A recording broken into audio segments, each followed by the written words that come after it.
Hello everyone! We are happy to see you again for a new Burda style video. Today, we will be presenting the model 109 from the February 2023 issue of Burda Style. Together, we will make this beautiful jacket, which is a total must-have for your wardrobe. In this video, we will show you step by step how to sew this jacket, which comes with an inner lining. Thanks to the handy welt pockets and front zipper, this jacket is sure to be a favorite for the spring season.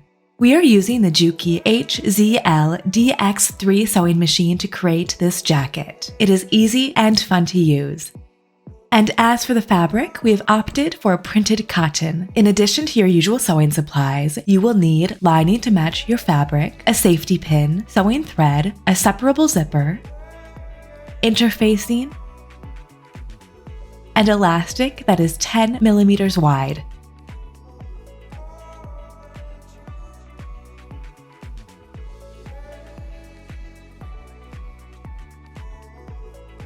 First, you need to determine the best size for you. For this jacket, you will need to know the size of your bust. Mark your measurements on the size chart in the magazine. If your measurements differ from the size chart, you can modify your pattern accordingly. You will also find all the information you need about the pattern pieces and template, the outline color, and the cutting layout in the instructions of your magazine.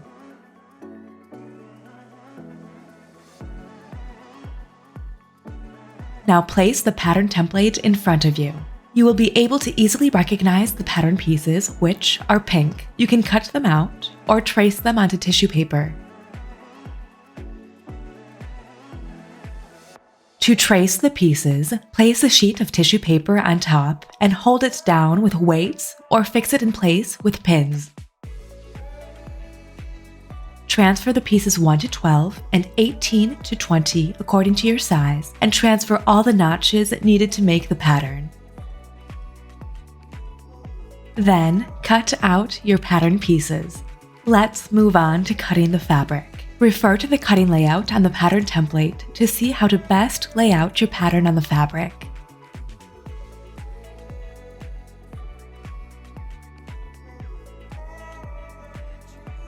Next, fold the fabric in half lengthwise with the right side in and the selvages on top of each other.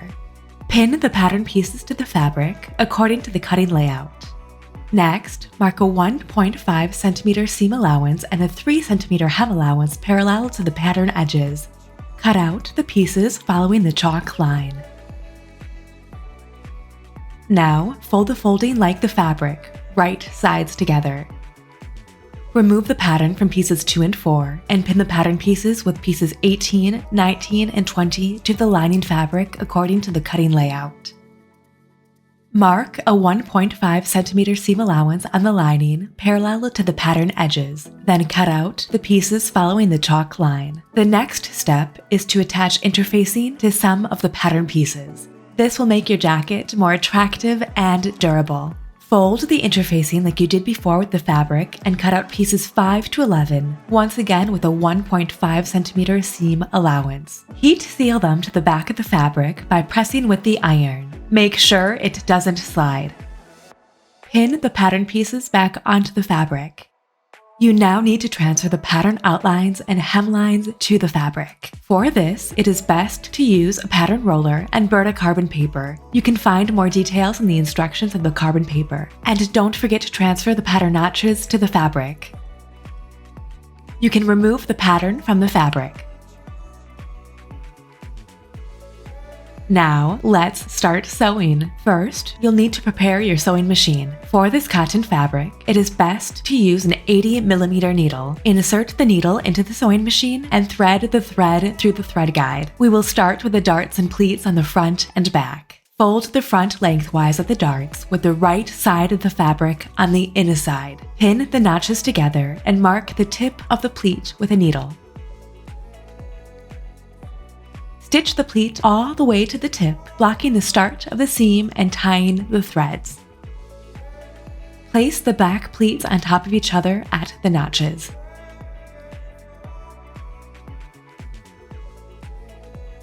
Stitch the pleats to the end of the marked seam line. Press the front seams toward the middle of the front and the pleats toward the middle of the back. Then place the back pleats inside the seam allowance with a long, straight stitch. Continue with the cutout in the back. Place the yoke on the lower back, right sides together, and pin the edges together. Stitch along the marked seam line and secure the beginning and end of the seam with back stitches. Then press the seam allowances into the yoke. The next step is to prepare the pockets with the top stitched edges. Draw a straight line between the pocket ends that have been traced with the pattern roller, then a stitch along this line with a basting stitch. Cut 2 5 by 15 cm strips from the remaining interfacing. Heat seal one strip on the wrong side in the middle of the marked pocket line. On the right side of the fabric, mark a parallel line 3.5 cm below the basting stitch seam for the piping position line. Fold the piping in half lengthwise with the right side of the fabric inside. Bring the short edges together and secure the seam ends. Turn the piping over and press the edges. Then, pin the piping to the front from the outside, making sure the fold edge matches up with the bottom parallel line. Mark a parallel line on the piping 3 cm from the fold edge and pin it to this line. Then pin the bottom of the lining pocket right sides together onto the piping. Mark the ends of the pocket line on the piping. Stitch the pocket and piping to the front 1.5 cm from the top edge. Secure the ends of the seam with back stitches. Fold the seam allowances of the piping down and pin them in place. Draw a parallel line 1 cm from the piping seam you just stitched. Pin the pocket bottom to the front, right sides together, making sure the marked seam line matches up with the line you just drew. The seam should stop 5 mm before the marked seam line on the pocket bottom. Stitch the pocket and secure the seam ends. Now, clip the front in the middle between the seams 1 cm from the ends and make sure to not cut the piping while you're doing so. Clip the fabric in the corners flush with the seam so that small triangles are formed at the end of the cut. Then pull the pocket bottoms inward. Lay them down and press the edges and piping up. Pull the triangles at the ends of the incision inward and pin them to the pocket liner. Pin the pocket bottoms together and stitch along the marked seam line, securing the seam ends.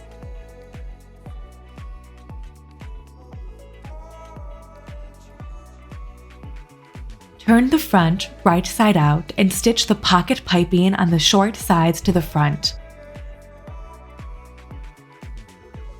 That's it, your pockets are done. Now let's move on to sewing the shoulders. Pin the edges together, right sides together.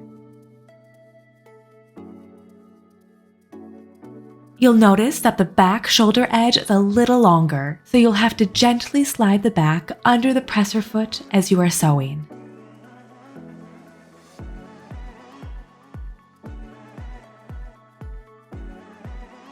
Now you need to place the sleeves on the top of the jacket.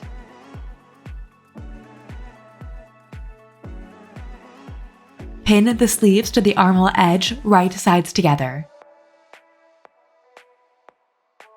Make sure that the notches 3 on the sleeve in front overlap and that the sleeve head notch matches up with the sleeve seam. Then stitch the sleeves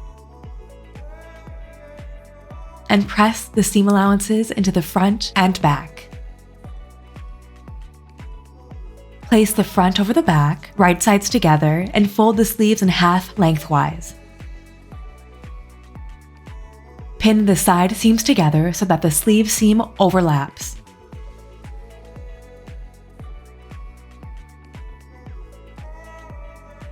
Stitch along the marked seam line and secure the seam ends. Press the seam allowances open. Now, we must add the zipper. If you did not find the measurement for your size, you can shorten the top of the zipper to the dimensions of the front edges. You can find more details on this in our magazine. Open the zipper and place it on the front edges so that you can stitch along the teeth more easily. At the top, the teeth start at the marked neckline and end at the bottom edge of the jacket.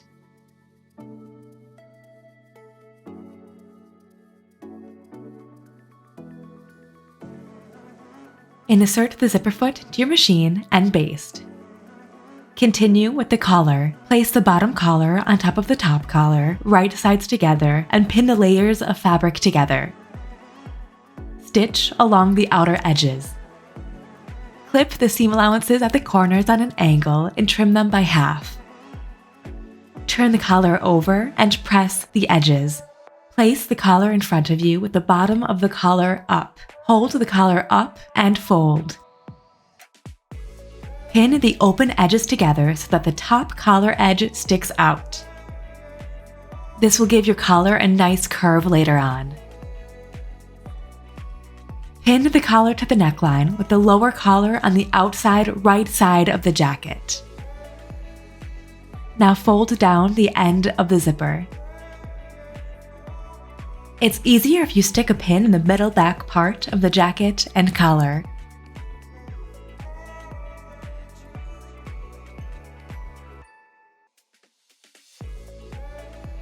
Now place the front facings on the back facing and pin the shoulder seams together.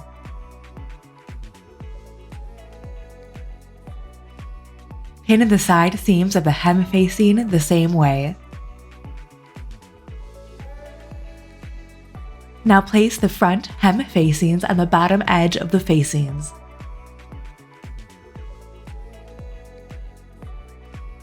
Stitch along the marked seam lines and secure the seam ends. Press the seam allowances of the shoulder and side seams open and press the seam allowances of the hem facings to each side seam. Now stitch the facing to the open edges of the jacket. Pin the facing right sides together over the zipper on the front edges, then over the collar on the neckline and on the bottom edge of the jacket. Stitch the seam all the way around and place the zipper on the front edges so that you stitch flush with the teeth. A special presser foot should be used here. Cut the seam allowance at the corners and clip the curves. Then trim the seam allowance at the neckline.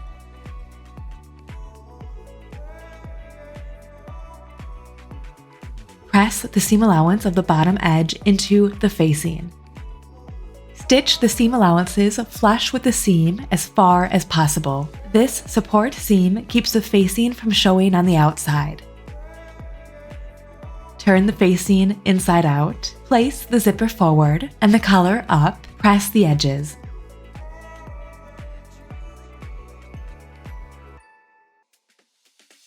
On the lining pieces, stitch and press the darts and seams exactly like you did on the outer jacket.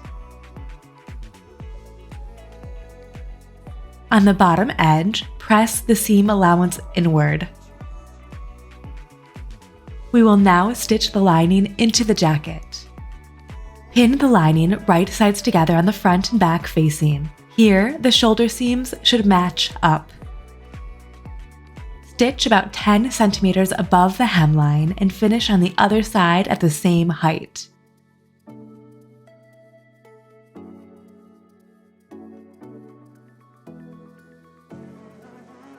Press the seam allowances into the lining. Unfold the lining hem again and continue along the front edge. Place one sleeve inside the other. For the jacket hem, push the bottom edge up over the hemline. Pin it in place and secure it by hand. The lining is longer at the hem to ensure freedom of movement while you're wearing the jacket later on. Fold this extra length downward and sew it to the facing by hand.